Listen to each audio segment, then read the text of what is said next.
How hard can that be? Saying that Nazis are bad. When I came into office in 2009, we were losing 800,000 jobs a month. And by the time I left office, household income was near its all-time high, and the uninsured rate had hit an all-time low, and wages were rising, and poverty rates were falling. I mention all this just so when you hear how great the economy is doing right now, let's just remember when this recovery started. The only nation on earth to pull out of the global climate agreement.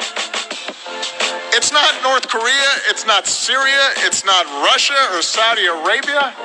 It's us, the only country. There are a lot of countries in the world. We're the only ones. It should not be a partisan issue to say that we do not pressure the Attorney General or the FBI to use the criminal justice system as a cudgel to punish our political opponents.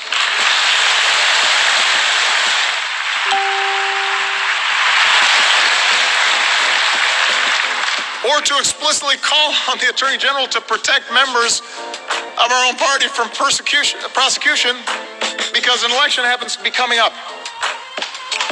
I'm not making that up. That's not hypothetical. It shouldn't be Democratic or Republican to say that we don't threaten the freedom of the press because they say things or publish stories we don't like. I complained plenty about Fox News, but you never heard me threaten to shut them down or call them enemies of the people. It shouldn't be Democratic or Republican to say we don't target certain groups of people based on what they look like or how they pray. We are Americans. We're supposed to stand up to bullies, not follow them. We're supposed to stand up to discrimination. And we're sure as heck supposed to stand up clearly and unequivocally to Nazi sympathizers. And by the way, the claim that everything will turn out okay because there are people inside the White House who secretly aren't following the president's orders,